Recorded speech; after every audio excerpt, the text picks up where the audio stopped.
Hey everyone, Sean Tackett and my brother Mike here.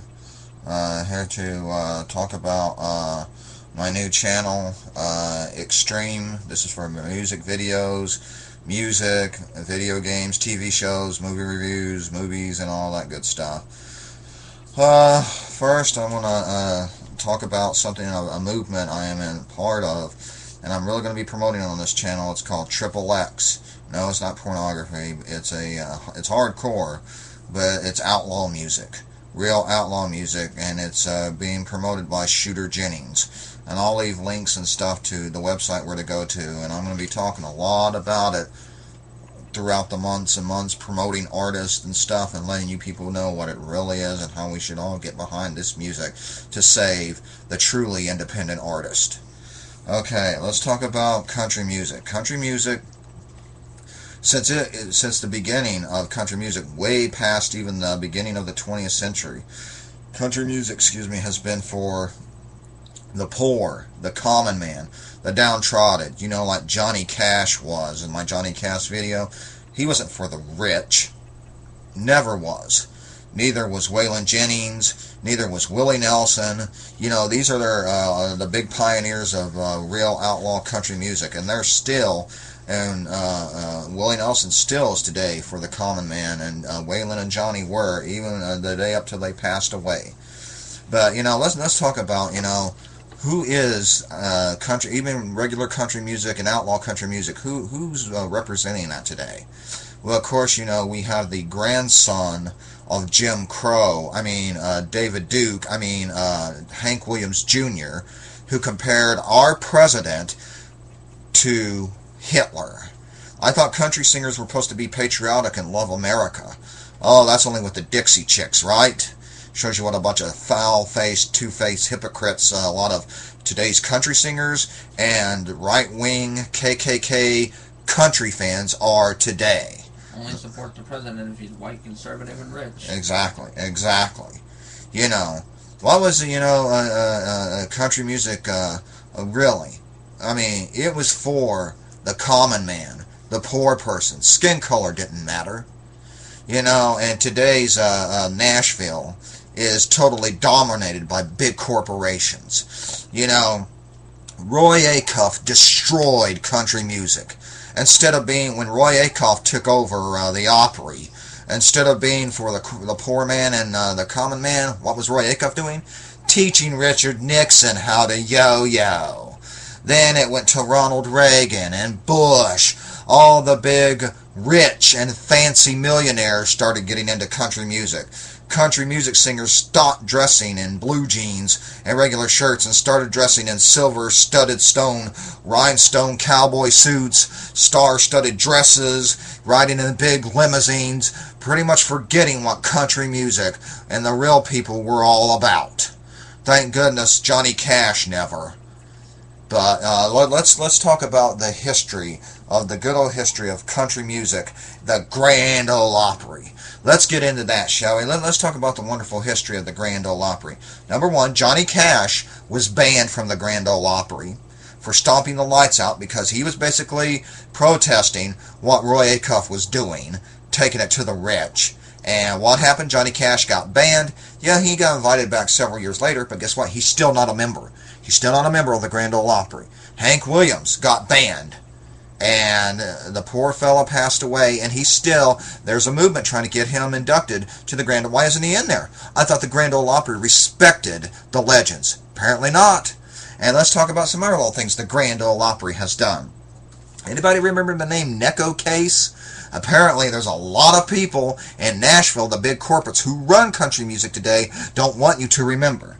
Necco Case did some lead vocals for the New Pornographers, and she went into country music. She did an album called Blacklisted, and she recorded her third full-length album, Blacklisted, in Tucson, Arizona. Her first release credited to the Case alone. It was released on August 2002. The title Blacklisted alludes to Case being banned for life for the Grand Ole Opry because she took off her shirt during a 2002 performance. She had clothing on underneath. She took off her shirt. Why? everyone was like, a lot of people say this was a big FU punk thing. No, it was actually a physical ailment thing. She didn't want to get heat stroke. And the Grand Ole Opry banned her from life because of a physical element. Oh, way to go, Roy Acuff. Your good moral values really went through on that one, didn't you? Now let's talk about a little couple of other things, shall we? Let's talk about Mr. Stonewall Jackson. Yes, sir. Guess what they told one of the big people from Mr. Stonewall Jackson, folks? He was too old. They didn't want gray hairs. The guy who ran the Opry said, I don't want gray hairs singing on stage or out in the audience. Stonewall Jackson. One of the greatest legends of country's music ever, and they treated him like trash. Yes, sir. The Grand Ole Opry's fine tradition. He sued the Opry and they settled out of court. But fine tradition, the Grand Ole Opry really cares about their legends, don't they? Well, you're like, Sean, how did the Oak Ridge Boys get in? Simple. Dwayne Allen probably has ties to the Ku Klux Klan. They like people like that. And, you know, I mean, seriously. And let's talk about Nashville already has their corporates around radio. They own radio. I mean, don't get me wrong. Country pop, I've got nothing against it. I like Sugarland. I like Taylor Swift. I like Carrie Underwood. I like Pickles.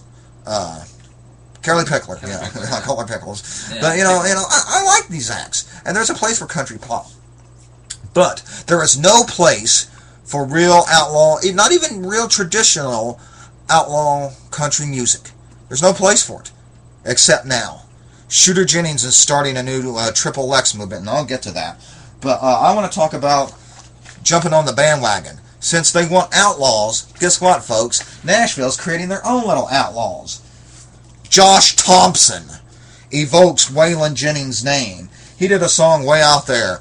You gotta have John Deere, you gotta have Johnny Cash, you gotta have John Wayne, or if you don't like our guns, we'll blow a missile up your ass. I mean, you know, this idiot, this buffoon, this moron. Oh, the right-wingers love this guy. He doesn't even know who Johnny Cash is or know what the hell he stood for. Somebody probably blew that missile up his ass because his brain just went kaploom. Oh, I know, you know. And wow. He is not an outlaw. He is not an outlaw. And, you know, he claims to be, but, you know, he's just not. I mean, you know, let's talk about Justin Moore. Justin Moore, there's another one. He is not an outlaw either. You know, like I said, they do country pop, folks. Justin Moore, Josh Thompson, they do country pop.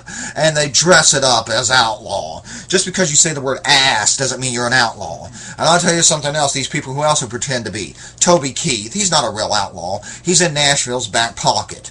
I mean, so is Trace Adkins, so is Gretchen Wilson, I mean, so is John Rich, so is Cowboy Troy, so is James Otto. The Mafia was an outlaw movement. But Nashville, as John Rich said, Johnny Cash would vote for John McCain.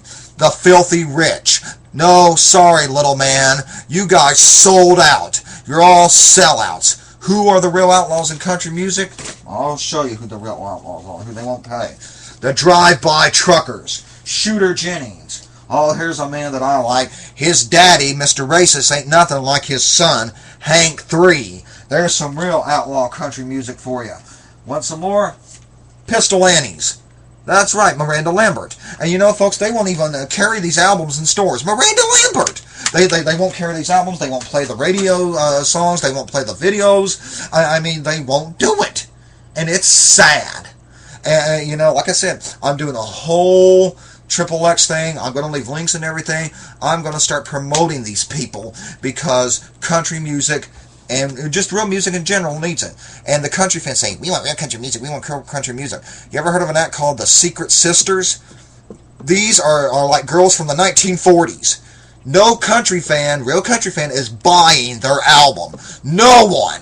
It's the outlaw country fans that are making these sweet little girls. So, like I said, folks, I'm starting Triple X. Mike, if you want to say something real quick, you're more than welcome to. Well, it's just, I think that I think this is going to be better than the other one, YouTuber, because it's going to be a more clear vision. Yep. And we're really going to try to promote. We're going to promote all sorts of acts, but we're really going to take pride in promoting acts that you may not have heard of.